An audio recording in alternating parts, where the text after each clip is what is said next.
el principio. 3 palabras que abren no solo un libro, sino una revelación. El Evangelio de Juan no comienza como los otros. No nos habla del nacimiento de Jesús en un pesebre, ni de genealogías humanas. Comienza desde la eternidad, desde antes del tiempo, desde ese lugar inalcanzable para nuestra mente, pero profundamente resonante en nuestro espíritu. En el principio era el Verbo, y el Verbo estaba con Dios, y el Verbo era Dios. Este primer versículo nos sacude el alma. Nos recuerda que Cristo no es solo una figura histórica. Él es eterno, es divino. Es la palabra viviente que ya existía antes de todo lo creado. El verbo, el logos en griego, no es solo una palabra hablada. Es el pensamiento, la intención, el propósito eterno de Dios. Juan está diciendo que ese verbo que estaba con Dios desde el principio es el mismo que se manifestó en carne. Jesucristo no es una creación, es el Creador. No es un profeta más, es la palabra que sostiene el universo. Y aquí, desde el primer verso, se nos invita a mirar a Jesús no solo como Salvador, sino como origen, como fundamento, como esencia misma de la vida. Meditar en esto cambia la forma en que lo vemos, cambia la forma en que oramos, cambia la forma en que vivimos. Este estaba en el principio con Dios. Todas las cosas por Él fueron hechas, y sin Él nada de lo que ha sido hecho fue hecho. Esta declaración nos lleva a Génesis, pero no para hablar del Edén, sino para recordarnos que todo lo que vemos tiene un origen en Cristo. Cada estrella, cada célula, cada ser vivo, cada galaxia, todo lo visible e invisible fue creado por medio de Él. No hay cosa que haya sido hecha que no haya pasado por su palabra, por su diseño, por su voluntad. Él no solo es Salvador, también es Creador. Y eso le da peso eterno a su figura. No podemos relacionarnos con Jesús solo como Maestro. Debemos reverenciarlo como Dios. Ahora bien, este Verbo eterno no solo creó, también sostiene. Porque dice el texto, en Él estaba la vida, y la vida era la luz de los hombres. Jesús no solo da vida, Él es la vida. Toda vida verdadera procede de Él. Y esa vida es también luz. No una luz común, sino luz que alumbra el sentido, que revela el propósito, que guía al corazón humano perdido en la oscuridad. Si en algún momento sentimos que no sabemos hacia dónde ir, si nos encontramos confundidos por las decisiones, por los temores, por los fracasos, este versículo nos recuerda: la luz no es una idea, es una persona. Cristo es la luz, y solo en Él se disipa la oscuridad. ¿Y qué hace esa luz? Juan lo dice con claridad. La luz en las tinieblas resplandece, y las tinieblas no prevalecieron contra ella. ¡Qué promesa poderosa! La luz no huye de las tinieblas, no se esconde, no se apaga, resplandece. Y no solo brilla, sino que vence, porque las tinieblas no tienen poder sobre ella. ¿Te das cuenta de lo que esto significa para ti? Que por más densa que parezca tu oscuridad, por más profundo que sea tu dolor, tu confusión, tu pecado o tu soledad, la luz de Cristo es más fuerte. No hay noche que pueda apagar su presencia, no hay sombra que lo limite. Él brilla y prevalece. Meditamos en estos primeros 5 versículos como si estuviéramos frente a una gran puerta. Juan nos ha llevado desde la eternidad hasta la vida diaria, desde el origen del universo hasta el corazón humano, desde el Creador hasta la necesidad más profunda de nuestra alma. En solo 5 versículos, la gloria de Jesús nos ha sido revelada. Eterno, divino, Creador, dador de vida, luz imbatible. ¿Qué podemos hacer ante tal revelación sino rendirnos? ¿Qué otra respuesta sería digna sino adorarlo con todo nuestro ser? Este no es un texto para memorizar solamente, es una verdad para vivirla con el alma rendida. Hoy cierra los ojos por un momento y repite en tu interior: Jesús, tú eres la palabra. Tú eres mi vida, tú eres mi luz. Permite que su presencia brille sobre cualquier oscuridad que estés enfrentando. Permite que su voz calme el ruido de tus temores. No necesitas entenderlo todo, solo necesitas recibirlo.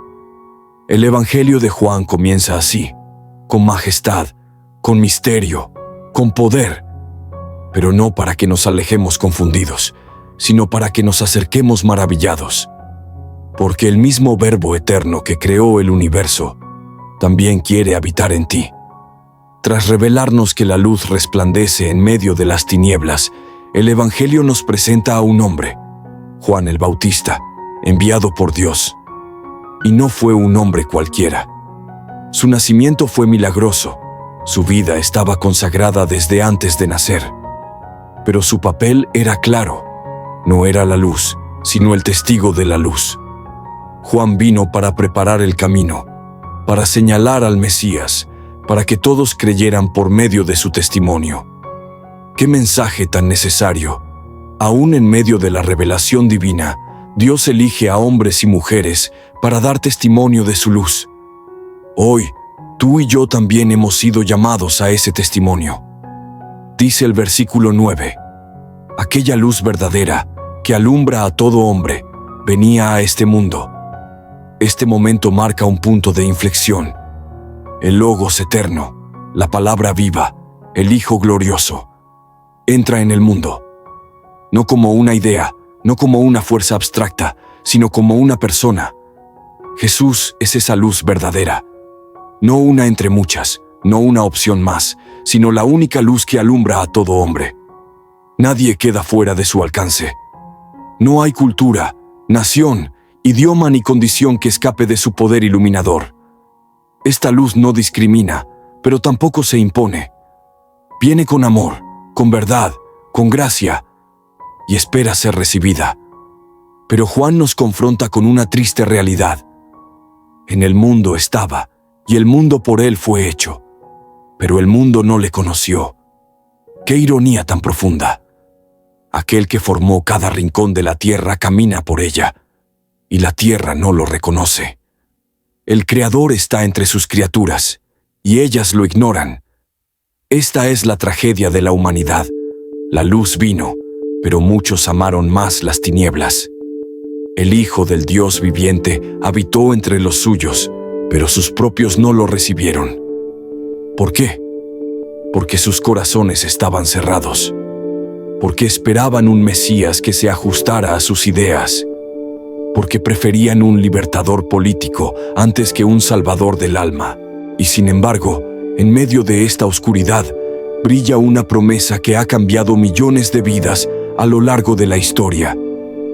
Mas a todos los que le recibieron, a los que creen en su nombre, les dio potestad de ser hechos hijos de Dios. Aquí se abre el camino para todos nosotros. Recibirle, creer en su nombre. No se trata de religión, no se trata de mérito. Se trata de fe, de entrega, de una decisión interior que abre las puertas del alma para que la luz entre y transforme. Y ese acto sencillo, creer, es tan poderoso que Dios nos da un nuevo nombre, hijos suyos. No siervos lejanos, no visitantes ocasionales. Hijos, con herencia, con intimidad, con acceso al corazón del Padre. Y para que nadie piense que esto es obra del esfuerzo humano, Juan aclara, los cuales no son engendrados de sangre, ni de voluntad de carne, ni de voluntad de varón, sino de Dios. Esta nueva identidad no proviene de linaje, ni de herencia familiar, ni de tradiciones humanas.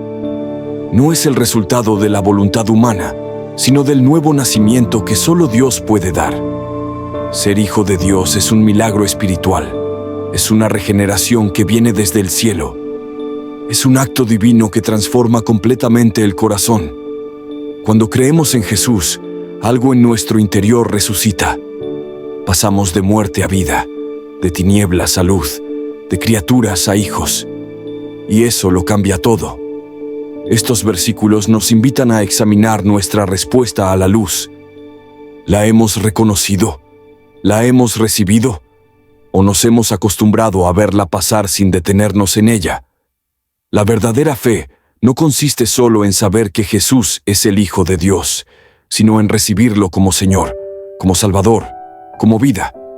Y cuando lo hacemos, el cielo se abre, la identidad cambia, el alma se ilumina. Hoy puedes detenerte unos segundos y hacer esa oración. Señor Jesús, yo creo en tu nombre, te recibo, entra en mi vida, ilumina mi oscuridad, hazme hijo del Padre, dame tu luz. Esa oración, aunque breve, es el principio de una nueva vida, porque la luz sigue brillando y sigue transformando a todo aquel que cree. Y aquel Verbo fue hecho carne y habitó entre nosotros. Estas palabras tienen un peso eterno. El Verbo eterno, la palabra que estaba con Dios y que era Dios, se hizo carne. No envió un mensaje desde lejos, no gritó desde el cielo. Descendió, se acercó, tomó forma humana, se limitó voluntariamente, se hizo vulnerable. El creador del universo nació como un niño frágil en un pesebre. El Dios infinito entró en nuestra historia, en nuestra carne, en nuestro tiempo. Esta es la gloria del Evangelio. No que el hombre haya alcanzado a Dios, sino que Dios, en amor, vino a buscarnos. La frase habitó entre nosotros significa literalmente puso su tienda entre nosotros. Como en el Antiguo Testamento, cuando la presencia de Dios habitaba en el tabernáculo, ahora esa presencia habita en la persona de Jesús. Ya no se trata de entrar a un templo físico para encontrar a Dios. Ahora Dios ha venido a vivir entre nosotros. Ha caminado nuestras calles, ha sentido nuestras lágrimas, ha comido con nosotros, ha conocido la alegría y el sufrimiento humanos. Esta es la mayor cercanía que Dios ha tenido jamás con la humanidad. Y lo ha hecho por amor. Y vimos su gloria, gloria como del unigénito del Padre, lleno de gracia y de verdad. Juan, el autor de este evangelio, no está hablando de ideas abstractas. Él fue testigo ocular. Él vio a Jesús, caminó con él, lo escuchó hablar, lo vio sanar, lo vio resucitado. Y lo que vio no fue solamente humanidad, vio gloria, vio majestad, vio algo que solo puede describirse como la gloria del Hijo unigénito de Dios. Pero no era una gloria lejana, aplastante o inaccesible. Era una gloria llena de gracia y verdad. Gracia para levantar al caído. Verdad para corregir al perdido. Luz que no quema, sino que guía. Amor que no condena, sino que transforma. Juan el Bautista, el testigo enviado por Dios, vuelve a aparecer aquí como voz profética. Este es de quien yo decía, el que viene después de mí, es antes de mí, porque era primero que yo. Una afirmación que puede parecer contradictoria, pero que es profundamente teológica. Juan era mayor en edad que Jesús, pero reconoce algo espiritual. Jesús existía antes que él. Es decir, Jesús es eterno. Juan sabía que su misión era preparar el camino, pero también sabía que aquel que venía detrás de él era en realidad superior, más antiguo, más glorioso. Esa humildad, esa claridad, es la que debe caracterizar a todo siervo de Dios, saber quiénes somos, pero también reconocer quién es Él. Luego Juan el Evangelista añade algo que debería hacer eco en cada corazón creyente. Porque de su plenitud tomamos todos, y gracia sobre gracia. Esta frase es una joya espiritual. De la plenitud de Cristo, de su totalidad, de su suficiencia, de su vida abundante, todos hemos recibido. No una parte, no un poco, sino gracia sobre gracia, como olas que nunca dejan de llegar, como un río que no se agota. No se trata solo de perdón, sino de provisión constante. Cada día, cada hora, cada momento, Él derrama más gracia. Gracia para sostenernos, para levantarnos, para continuar. Esa plenitud de Cristo no se agota y está disponible para todo aquel que cree. Pues la ley por medio de Moisés fue dada, pero la gracia y la verdad vinieron por medio de Jesucristo. Aquí no hay desprecio por la ley, sino una comparación de pactos. Moisés trajo la ley, que es santa, justa y buena. Pero la ley, por sí sola, no podía salvar. Mostraba el pecado, pero no podía quitarlo. Jesús, en cambio, trae la solución completa. Gracia y verdad. No una sin la otra. No gracia para excusar el pecado, ni verdad para condenar sin esperanza. En Jesús, ambas se unen perfectamente. Él revela la verdad que transforma y da la gracia que salva. Esa combinación gloriosa solo la encontramos en el Evangelio. Y finalmente, Juan cierra esta sección con una declaración impactante. A Dios nadie le vio jamás. El unigénito Hijo, que está en el seno del Padre, Él le ha dado a conocer. En otras palabras, si quieres saber cómo es Dios, mira a Jesús. Él es la revelación perfecta del Padre. Nadie ha visto a Dios en su esencia, en su totalidad. Pero el Hijo, que está en íntima comunión con el Padre, lo ha revelado con claridad. Cada palabra de Jesús, cada gesto, cada enseñanza, cada acto de compasión es un reflejo del corazón de Dios. No necesitamos especulaciones filosóficas. No necesitamos teorías humanas. Si quieres conocer a Dios, conoce a Cristo.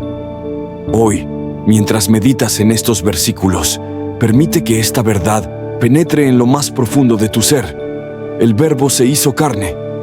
Él vino por ti, para que no tengas que buscar más en la oscuridad, para que no vivas más lejos de Dios, para que su gracia y su verdad sean tu hogar. Solo una respuesta es digna ante este misterio: adoración y entrega.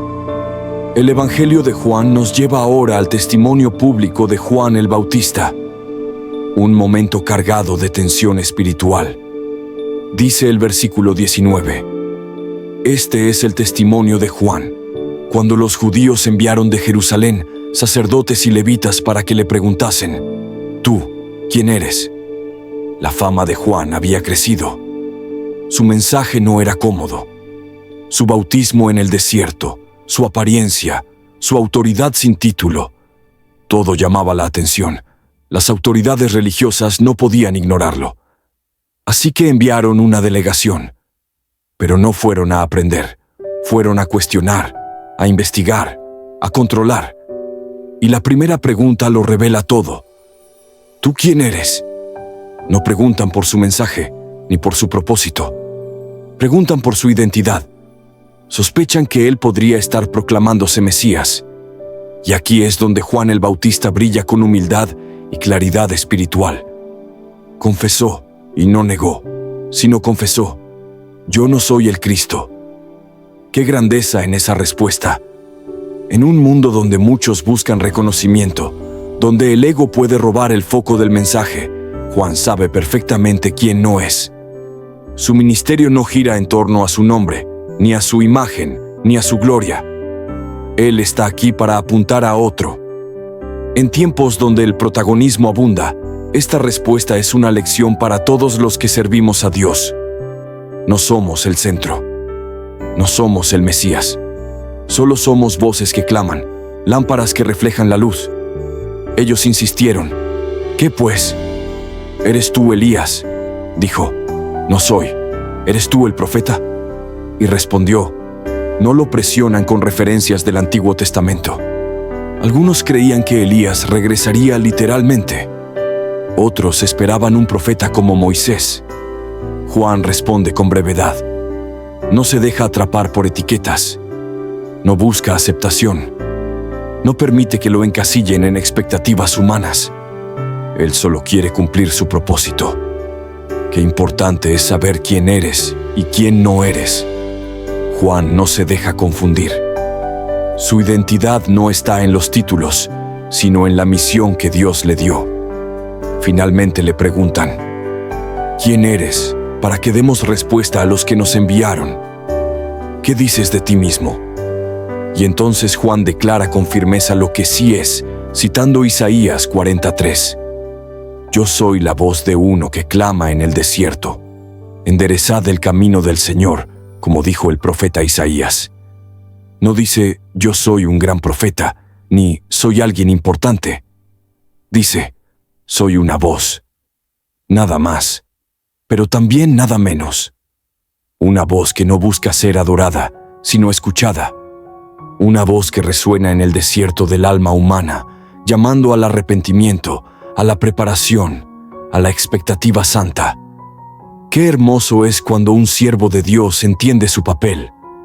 Ser eco de lo eterno, sin robar la atención, sin desviarla del Cristo que viene. Los enviados eran fariseos, representantes de una religión estructurada, conocedora de la ley, pero muchas veces carente de humildad. Y ellos preguntan con tono de reproche, ¿por qué pues bautizas, si tú no eres el Cristo, ni Elías, ni el profeta? Su pregunta está cargada de incredulidad. No comprenden por qué alguien sin autoridad oficial está bautizando. No entienden que la autoridad de Juan viene del cielo, no de Jerusalén. Sus ojos están tan fijos en el sistema que no pueden ver al que realmente viene. Lo irónico es que estos líderes, supuestos expertos en la Escritura, están ciegos al cumplimiento de la profecía delante de sus propios ojos. Y Juan responde, revelando aún más su corazón humilde. Yo bautizo con agua, mas en medio de vosotros está uno a quien vosotros no conocéis. Este es el que viene después de mí, el que es antes de mí, del cual yo no soy digno de desatar la correa del calzado. ¡Qué declaración tan poderosa! Juan no se glorifica en su ministerio. Sabe que su obra es transitoria, pero profética. El verdadero protagonista ya está allí, en medio de ellos, y no lo reconocen. Qué triste y a la vez que actual. Jesús puede estar caminando en medio de una iglesia, de una familia, de una ciudad, y aún así no ser conocido. Juan dice con humildad, ni siquiera soy digno de desatar su sandalia. Esa era la tarea más baja de un siervo. Y Juan dice, ni eso merezco. Esa es la grandeza de un verdadero siervo. Se disminuye para que Cristo sea exaltado. Este pasaje termina con una nota geográfica sencilla, pero significativa. Estas cosas sucedieron en Betábara, al otro lado del Jordán, donde Juan estaba bautizando. Una región alejada del centro religioso. Una zona de desierto. Pero es allí donde la revelación comienza a florecer. No en los templos, no en los palacios, sino junto al río, donde un hombre de Dios está cumpliendo fielmente su llamado. A veces pensamos que lo grande sucede en los lugares visibles, pero Dios suele manifestarse en los rincones ocultos, en los corazones humildes, en los desiertos del alma. Hoy, esta palabra nos confronta. ¿Estoy reflejando la luz o queriendo ser el centro? ¿Estoy preparando el camino para Cristo en mi vida o solo buscando que mi voz sea escuchada?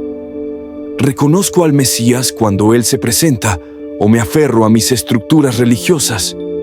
Haz silencio unos segundos y ora en lo profundo. Señor, hazme una voz fiel, que mi vida prepare el camino para ti, que mi orgullo se aparte y tu presencia lo llene todo. El siguiente día vio Juan a Jesús que venía a él y dijo, He aquí el Cordero de Dios, que quita el pecado del mundo. Esta es una de las frases más gloriosas jamás pronunciadas por labios humanos. Juan no señala a Jesús como un líder, ni como un rabino, ni como un profeta. Lo señala como el Cordero. Esta imagen está profundamente arraigada en toda la historia del pueblo de Dios. Desde el Cordero sacrificado en Egipto para salvar a los primogénitos, hasta los sacrificios diarios del templo. El Cordero simbolizaba expiación, sangre, redención, salvación. Y ahora Juan proclama, Él es el Cordero definitivo, el que quita el pecado del mundo. No solo cubre, no solo retrasa, lo quita, lo carga sobre sí, lo arranca de raíz, lo destruye. Este no es un sacrificio temporal, es el sacrificio eterno. No es solo para Israel, es para el mundo. Y esta verdad resuena con poder hoy. No hay pecado tan profundo que Él no pueda limpiar. No hay alma tan perdida que Él no pueda redimir. No hay culpa tan grande que la sangre del Cordero no pueda borrar. Juan continúa diciendo: Este es aquel de quien yo dije: después de mí viene un varón, el cual es antes de mí, porque era primero que yo. Juan reafirma lo que ya había dicho antes. La prioridad de Jesús no es cronológica, sino eterna. Aunque en apariencia Él llegó después, en realidad es anterior a todo, porque es Dios hecho carne. Juan, a pesar de su autoridad como profeta, se humilla ante la grandeza de Cristo. Reconoce su papel transitorio. No se aferra a su llamado como si fuera dueño de él. Su alegría está en señalar al que viene, no en retener seguidores. Luego dice algo muy profundo: y yo no le conocía, mas para que fuese manifestado a Israel, por esto vine yo bautizando con agua. Juan no conocía a Jesús como el Mesías en sus comienzos. Aunque eran familiares, aunque compartían linaje, la identidad divina de Jesús no fue evidente al principio. Fue mediante obediencia, mediante la revelación progresiva de Dios, que Juan llegó a comprender quién era realmente aquel a quien anunciaba. Y eso también nos enseña algo. Muchas veces, el conocimiento profundo de Cristo no viene de inmediato, sino en el proceso de obedecer. Cuando caminamos en el llamado de Dios, cuando servimos con fidelidad, Él se va revelando a nosotros con claridad. Entonces Juan da testimonio de una experiencia espiritual poderosa. Vi al Espíritu que descendía del cielo como paloma y permaneció sobre él. Este momento, descrito también en los otros evangelios, es la unción pública de Jesús, su presentación como el Mesías ante el pueblo. El Espíritu desciende sobre él, no como símbolo débil, sino como afirmación celestial de que Jesús es el ungido de Dios. La paloma no solo desciende, permanece. No es un toque pasajero, sino una presencia continua. Aquí vemos la Trinidad en acción: el Padre que habla, el Hijo que se bautiza y el Espíritu que desciende. La plenitud de Dios se manifiesta en esta escena. El cielo respalda al Cordero. Juan continúa: y yo no le conocía, pero el que me envió a bautizar con agua, aquel me dijo: sobre quien veas descender el Espíritu y que permanece sobre él, ese es el que bautiza con el Espíritu Santo. Aquí se revela cómo Juan recibió revelación. Dios mismo le habló, le dio una señal. No se trata de intuición humana, no se trata de impresiones. Juan fue guiado por una voz clara y específica del cielo, y obedeció. El mismo Dios que le encomendó la misión de bautizar, le dio el signo inequívoco: aquel sobre quien veas descender el Espíritu, Él es el que bautiza con fuego, con poder, con presencia viva. Juan bautiza en agua, Jesús bautiza en Espíritu Santo. Y esa diferencia es crucial. El agua limpia por fuera, el Espíritu transforma por dentro. Finalmente Juan cierra su testimonio con una afirmación categórica, gloriosa, contundente: y yo le vi, y he dado testimonio de que este es el Hijo de Dios. No hay espacio para la duda. Juan no lo dice como opinión, lo dice como testigo ocular. Lo ha visto. Ha oído la voz del cielo. Ha visto al Espíritu descender. Ha comprendido que todas las Escrituras apuntaban a Él. No necesita más señales. Su alma ha sido impactada por la verdad. Jesús es el Hijo de Dios. No simplemente un profeta, no simplemente un enviado. Es el Hijo, el unigénito, el eterno. Este pasaje nos invita a reflexionar profundamente. ¿Reconozco yo a Jesús como el Cordero de Dios o solo como un buen maestro? ¿Estoy dispuesto a rendirle mi pecado, sabiendo que solo Él lo puede quitar? Deseo que el Espíritu Santo no solo me toque, sino permanezca sobre mí, como lo hizo con Él. Haz una pausa. Repite en tu corazón: Jesús, Cordero de Dios, quita mi pecado. Lléname con tu Espíritu. hazme testigo de tu gloria. Porque cuando reconocemos al Cordero, el alma encuentra redención y el corazón comienza a ver claramente. El siguiente día otra vez estaba Juan y 2 de sus discípulos. Y mirando a Jesús que andaba por allí, dijo: «He aquí el Cordero de Dios». Por segunda vez, Juan el Bautista pronuncia esa frase que rompe las estructuras del alma. «He aquí el Cordero de Dios». No se cansa de repetirlo, porque cuando alguien ha visto la verdad, cuando ha sido tocado por la revelación divina, no puede guardar silencio. Jesús no es un dato más en su mensaje, es el centro. Y aunque Juan tenía discípulos que lo seguían, no les retiene, no los manipula, no los hace suyos. Él señala a Cristo. ¡Qué ejemplo para todo líder espiritual! Le oyeron hablar los 2 discípulos y siguieron a Jesús. Aquí ocurre un milagro silencioso pero profundo: la transferencia del seguimiento. Estos discípulos, al oír la proclamación de Juan, cambian de dirección.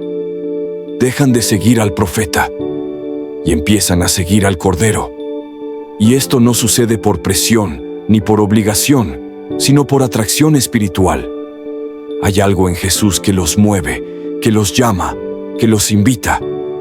El verdadero seguimiento nace del encuentro, no de la emoción. Ellos no sabían todo lo que eso implicaría, pero sabían que debían acercarse.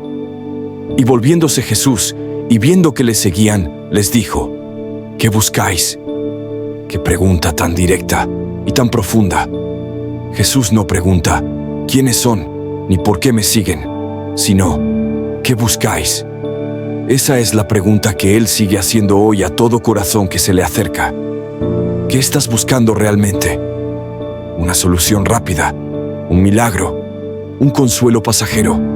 ¿O estás buscando vida eterna, verdad, luz, transformación? Jesús no quiere multitudes confundidas. Él quiere corazones que le sigan con intención, con propósito, con hambre verdadera. Los discípulos le responden con otra pregunta: «Rabí», que traducido es maestro, ¿dónde moras?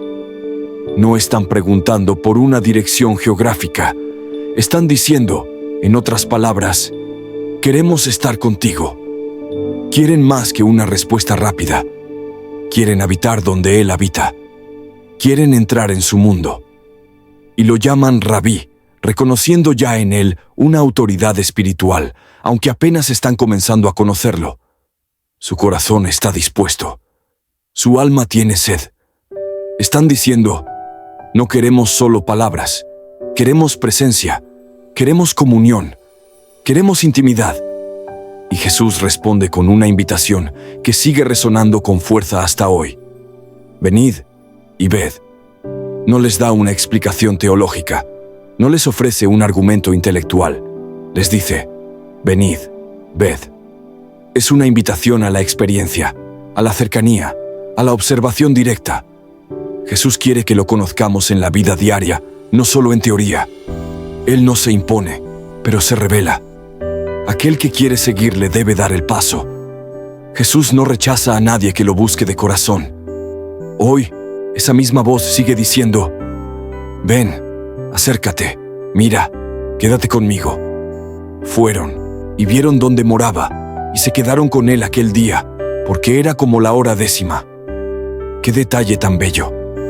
Pasaron todo el día con él. No hubo prisa, no hubo apuros. Se quedaron. El primer día de seguimiento fue un día de comunión, de conversación, de descubrimiento. ¿Te has tomado tiempo para quedarte con Jesús? ¿O solo pasas corriendo, esperando respuestas instantáneas?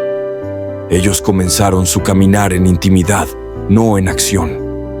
Primero escucharon, primero observaron, primero habitaron en su presencia.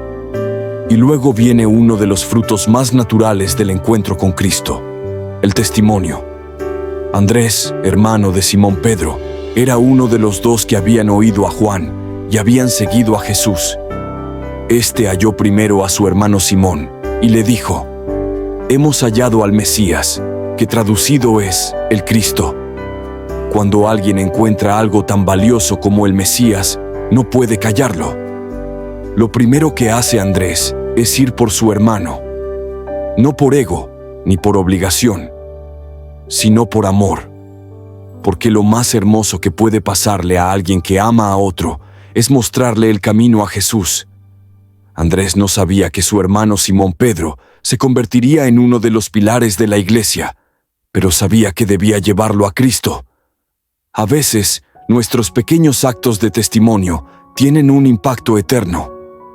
Y le trajo a Jesús, y mirándole Jesús, dijo: Tú eres Simón, hijo de Jonás.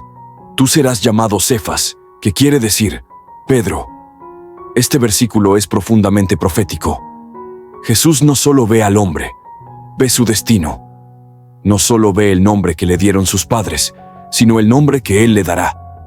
Simón significa el que escucha. Pedro significa piedra. Jesús le cambia el destino con una palabra. Así es su mirada.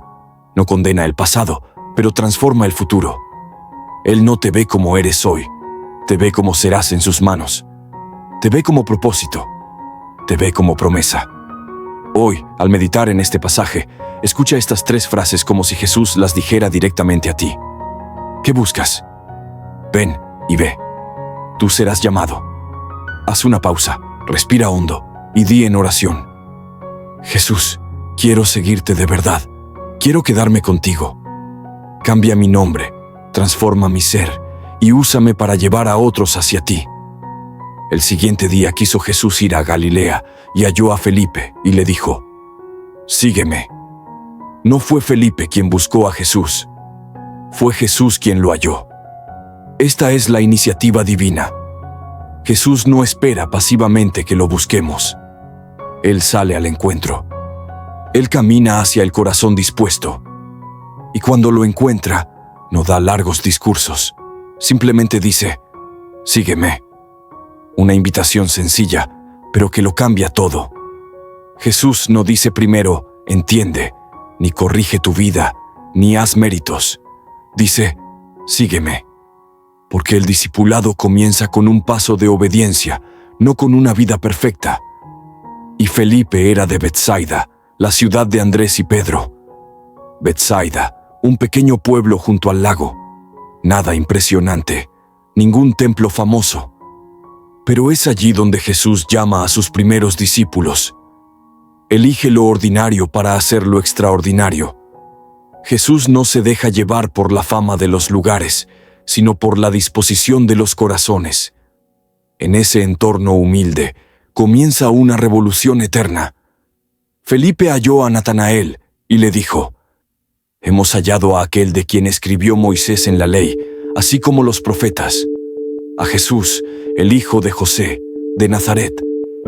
Felipe, al igual que Andrés, no puede guardar para sí lo que ha encontrado. Cuando alguien se encuentra verdaderamente con Jesús, el impulso natural es compartirlo.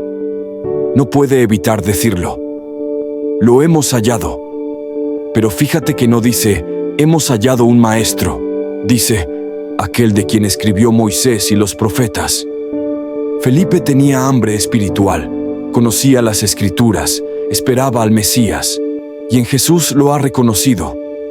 La fe auténtica no es ciega, es respuesta a una búsqueda profunda del alma. Pero la respuesta de Natanael refleja duda y también honestidad. ¿De Nazaret puede salir algo de bueno? La fama de Nazaret no era la mejor. Era un pueblo sin prestigio, con poca reputación.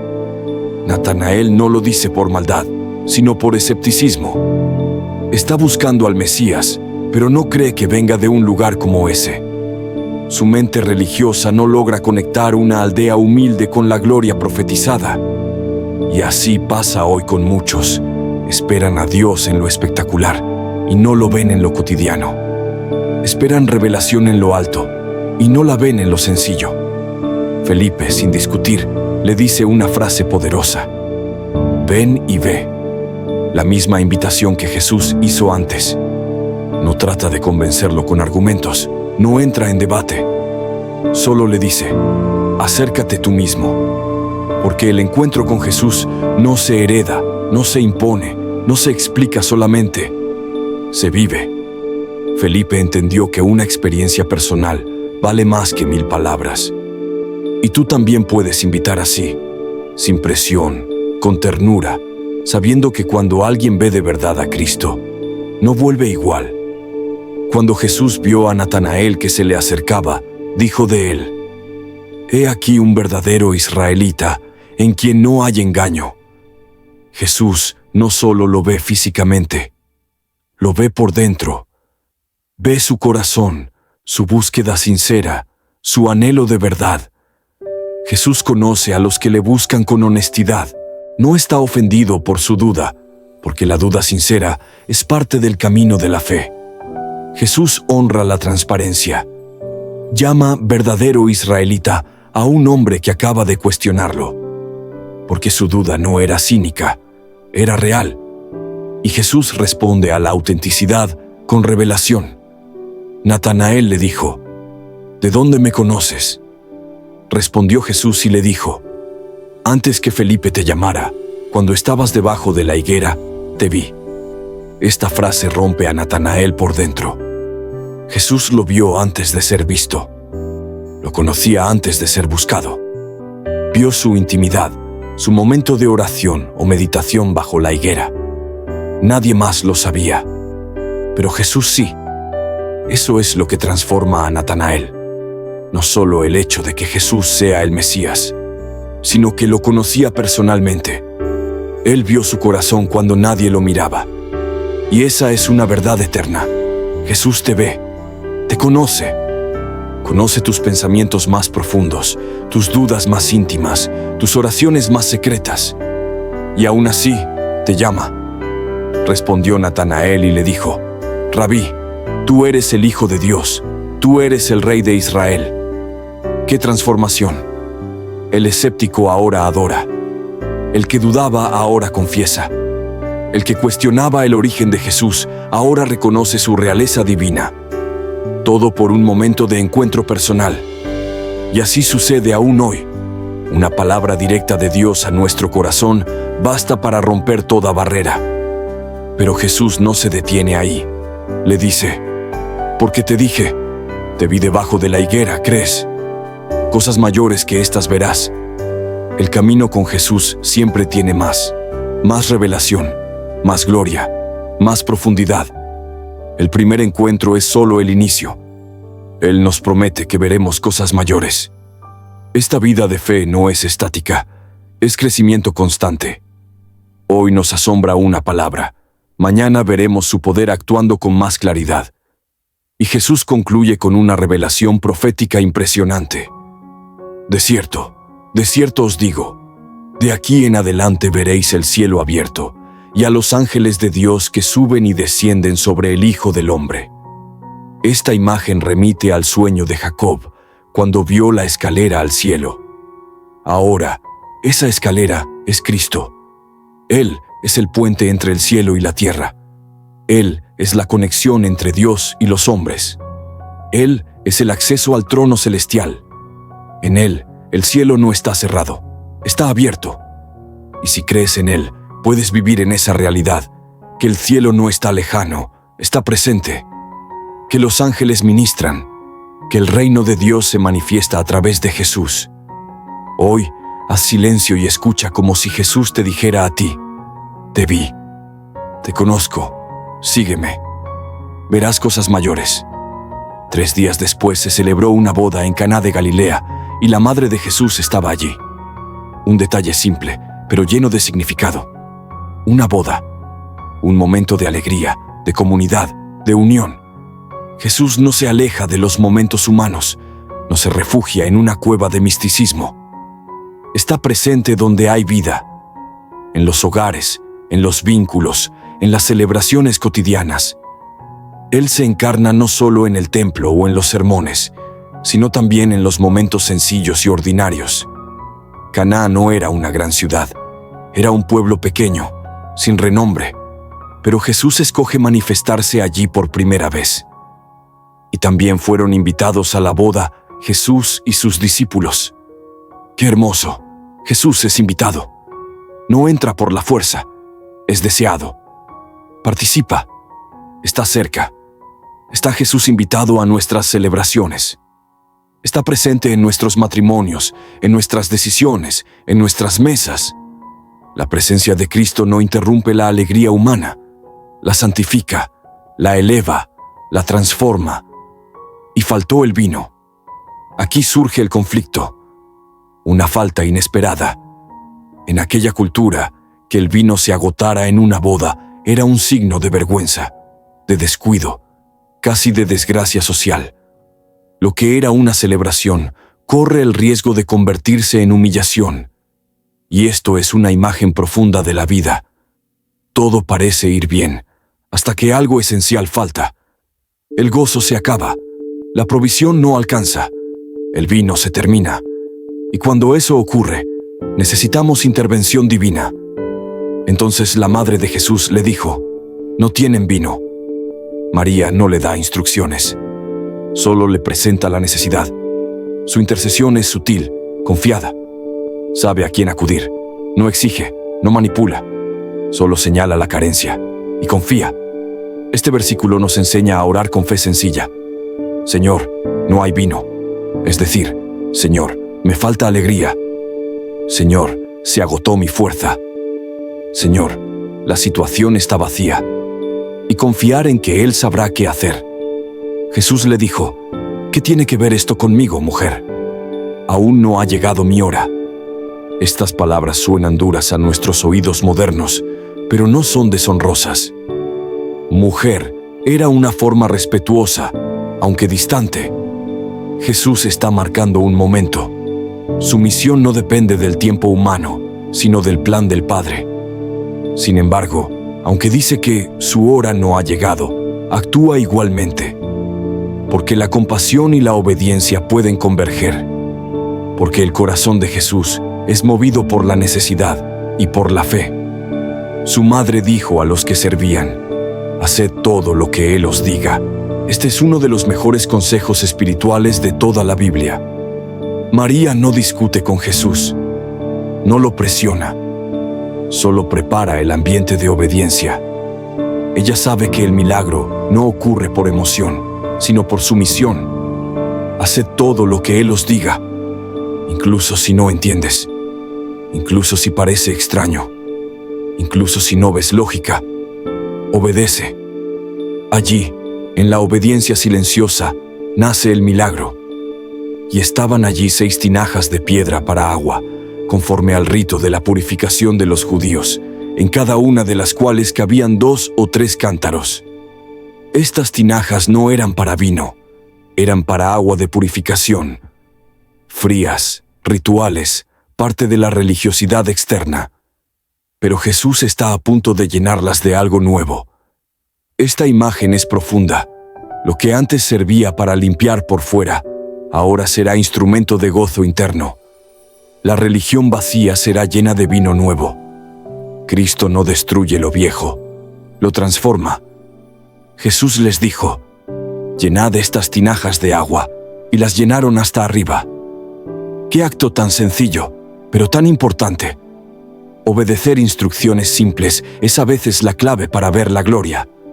No se les explica nada, solo se les manda a llenar, y ellos llenan hasta arriba, con fidelidad, sin reservas.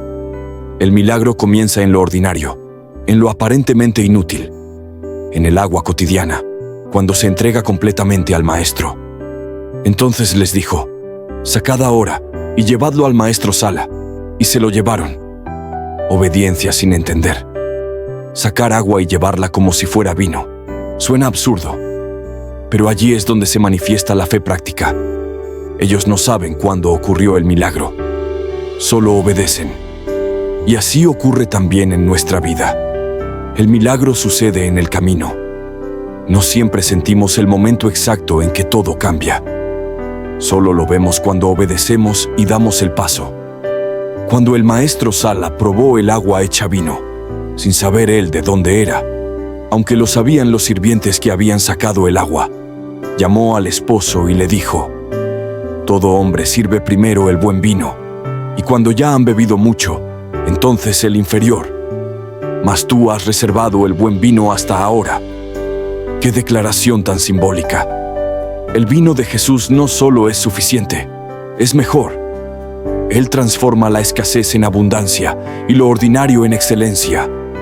El gozo que Él da no es barato ni momentáneo. Es profundo, verdadero, y llega cuando todo lo demás se ha agotado. El mundo da primero lo bueno y luego lo mediocre. Dios guarda lo mejor para el final. Este principio de señales hizo Jesús en Caná de Galilea y manifestó su gloria, y sus discípulos creyeron en Él. Este milagro fue el inicio. Una señal, no un espectáculo, sino una revelación. A través del vino, Jesús mostró su gloria, y eso provocó algo vital. Sus discípulos creyeron en Él, porque la fe crece cuando la gloria se revela. Y esa gloria se manifiesta no solo en grandes prodigios, sino en el toque divino sobre la necesidad humana. Haz silencio un momento y escucha. Haced todo lo que Él os diga, y verás el agua transformarse en vino. Estaba cerca la Pascua de los judíos, y subió Jesús a Jerusalén. La Pascua era la fiesta más importante para el pueblo de Israel. Recordaba la liberación de Egipto, el paso de la esclavitud a la libertad. Cada año, miles de personas viajaban a Jerusalén para ofrecer sacrificios y renovar su alianza con Dios. Jesús, como judío observante, sube también, pero no solo como participante, sino como Señor del templo. Lo que está por suceder no es una reacción humana, es una intervención divina. Y halló en el templo a los que vendían bueyes, ovejas y palomas, y a los cambistas allí sentados. Lo que debería ser un lugar de oración y comunión con Dios, se había convertido en un mercado. Se vendían animales para los sacrificios y se cambiaba moneda extranjera por la moneda del templo. Todo esto era parte del sistema religioso, pero se había corrompido. La casa de Dios ya no era santa. El ruido del comercio había reemplazado el silencio de la adoración. El interés económico se había infiltrado en lo más sagrado. ¿Te suena familiar? A veces, también hoy, lo espiritual es usado como medio de ganancia y la pureza se ve reemplazada por apariencia. Y haciendo un azote de cuerdas, echó fuera del templo a todos, y las ovejas y los bueyes, y esparció las monedas de los cambistas, y volcó las mesas. Este Jesús no es pasivo, no es indiferente, es un Dios celoso. Su amor por la santidad es tan fuerte como su misericordia. El mismo que convierte el agua en vino, ahora voltea las mesas de un sistema corrupto. Este acto no fue impulsivo ni descontrolado. Jesús hizo un azote, planeó cada movimiento. Porque purificar requiere intención. Él no tolera que lo sagrado sea profanado. Y lo hace con autoridad. No pide permiso. Actúa como el verdadero dueño. Y dijo a los que vendían palomas: «Quitad de aquí esto, y no hagáis de la casa de mi padre casa de mercado». Jesús no llama al templo, el templo de los judíos, ni el templo de Herodes, sino la casa de mi padre. Aquí hay una declaración de identidad poderosa. Se presenta como hijo, con autoridad sobre el lugar santo, y denuncia lo que ocurre. Han convertido la adoración en comercio, la gracia en negocio, lo eterno en mercancía, y eso no puede permanecer.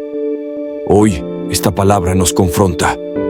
Hay algo en nuestra alma, templo del Espíritu Santo, que se ha llenado de ruido, de intereses personales, de distracciones, donde necesita Jesús entrar y voltear mesas. Entonces se acordaron sus discípulos que está escrito: «El celo de tu casa me consume». Los discípulos recuerdan el Salmo 69:9. Jesús está cumpliendo la Escritura.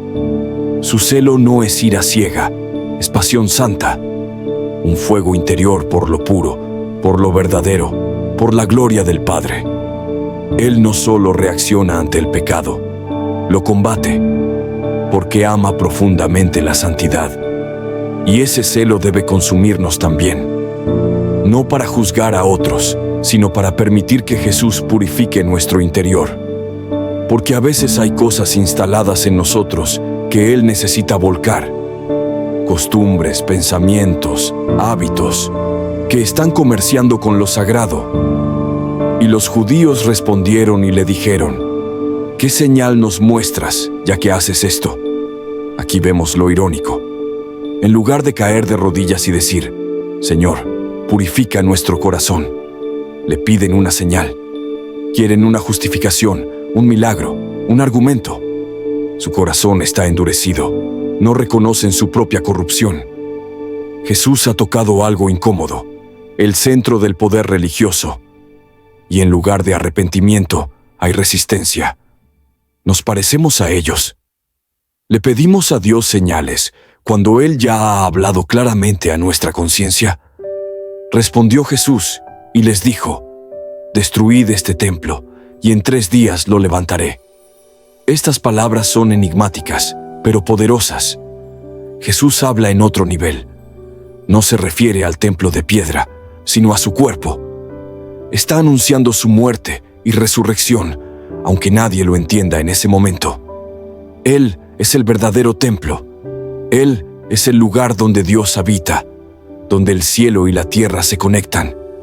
Y lo que los hombres destruyan, Él lo levantará. Esta es una de las primeras veces en que Jesús alude abiertamente a su cruz. No como derrota, sino como plan. No como tragedia, sino como glorificación. Dijeron luego los judíos: en 46 años fue edificado este templo, y tú en 3 días lo levantarás. No comprenden. Su mente está en lo físico, en lo externo. Ven solo paredes, piedras, historia, y no reconocen que el templo vivo está delante de ellos. La religión puede durar generaciones, pero si no reconoce a Cristo, se vuelve ciega. Aún hoy, hay quienes veneran estructuras y no ven al Salvador. Adoran edificios y no al Dios encarnado. Mas Él hablaba del templo de su cuerpo. El evangelista aclara: ya en retrospectiva, después de la resurrección, comprendieron. Jesús no hablaba en metáforas vacías. Su cuerpo sería destruido y gloriosamente resucitado. Él mismo sería el nuevo lugar de encuentro con Dios, el nuevo centro de la adoración. Ya no más sacrificios, ya no más rituales vacíos. Solo Cristo, el templo viviente. Por tanto, cuando resucitó de los muertos, sus discípulos se acordaron que había dicho esto, y creyeron la Escritura y la palabra que Jesús había dicho. La fe se profundiza en la memoria espiritual. Ellos recordaron, y entonces creyeron más. La resurrección confirmó cada palabra. Y así ocurre también hoy. Lo que no entendemos ahora, lo entenderemos después. Pero si nos mantenemos cerca, si dejamos que Él purifique nuestro templo, si guardamos su palabra, veremos su gloria.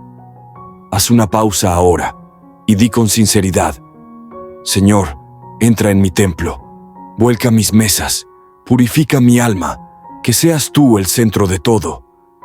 Estando en Jerusalén en la fiesta de la Pascua, muchos creyeron en su nombre, viendo las señales que hacía. A primera vista, esto parece positivo. Muchos creyeron, pero no es fe profunda. No es fe arraigada en la verdad. Es fe basada en señales, en milagros, en lo espectacular. Y eso nos muestra algo crucial. No todo lo que parece fe lo es verdaderamente. Hay quienes siguen a Jesús por lo que Él hace, no por quién Él es. Hay corazones fascinados, pero no transformados. Gente que se asombra, pero no se entrega. Por eso, el texto da un giro importante en el siguiente versículo. Pero Jesús mismo no se fiaba de ellos, porque conocía a todos. ¡Qué frase tan impactante! Jesús no se fiaba de ellos. ¿Por qué? Porque Él conoce el corazón. No se deja llevar por los aplausos.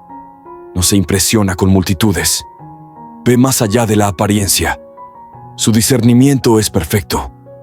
Él sabe cuándo una fe es auténtica y cuándo es momentánea. Jesús no necesita que nadie le informe sobre el ser humano. Él lo conoce por completo. Esto no es una advertencia de juicio, es un llamado a sinceridad. No vengas a Jesús con máscaras. No le ofrezcas palabras vacías. Acércate con el corazón desnudo, real, quebrado si es necesario, pero verdadero, porque Él ya sabe quién eres, y aún así, te ama. Y no tenía necesidad de que nadie le diese testimonio del hombre, pues Él sabía lo que había en el hombre.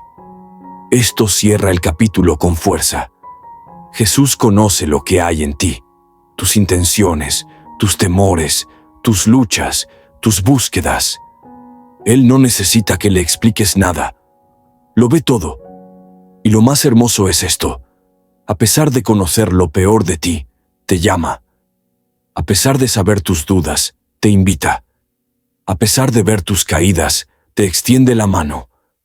Porque la fe que transforma no es la fe perfecta, sino la fe sincera. Conclusión y llamado a la acción espiritual. Hasta aquí, hemos recorrido 2 capítulos del Evangelio de Juan.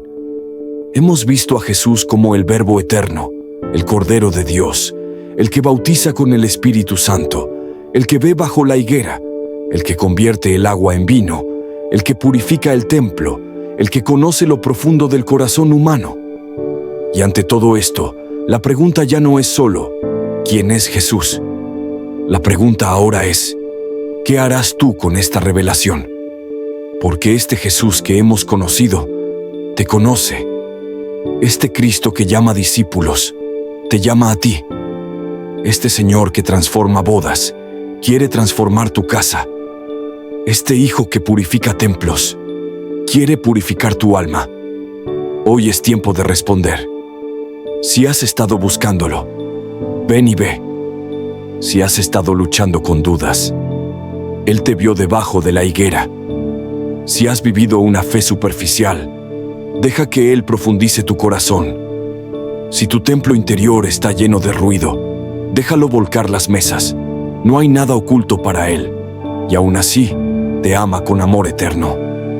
Haz esta oración desde lo más hondo. Señor Jesús, tú me conoces, más de lo que yo mismo me entiendo. Me ves en lo secreto, sabes mis batallas, mis pensamientos, mis anhelos. Y aún así me invitas. Aún así me dices, sígueme. Hoy no quiero ofrecerte solo palabras, quiero darte mi ser completo. Purifica mi templo. Llena mis tinajas. Cámbiame el nombre. Quiero caminar contigo, día a día, verso a verso, porque sé que contigo veré cosas mayores. Estando en Jerusalén en la fiesta de la Pascua, muchos creyeron en su nombre, viendo las señales que hacía. A primera vista, esto parece positivo. Muchos creyeron, pero no es fe profunda, no es fe arraigada en la verdad, es fe basada en señales, en milagros, en lo espectacular. Y eso nos muestra algo crucial. No todo lo que parece fe, lo es verdaderamente. Hay quienes siguen a Jesús por lo que Él hace, no por quién Él es. Hay corazones fascinados, pero no transformados.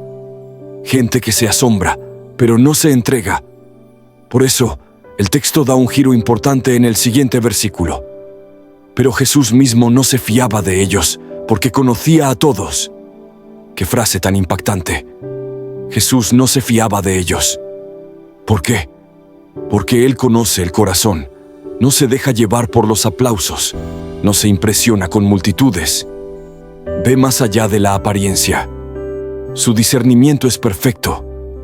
Él sabe cuándo una fe es auténtica y cuándo es momentánea. Jesús no necesita que nadie le informe sobre el ser humano. Él lo conoce por completo. Esto no es una advertencia de juicio. Es un llamado a sinceridad. No vengas a Jesús con máscaras. No le ofrezcas palabras vacías. Acércate con el corazón desnudo, real, quebrado si es necesario, pero verdadero, porque Él ya sabe quién eres. Y aún así, te ama. y no tenía necesidad de que nadie le diese testimonio del hombre, pues él sabía lo que había en el hombre. Esto cierra el capítulo con fuerza.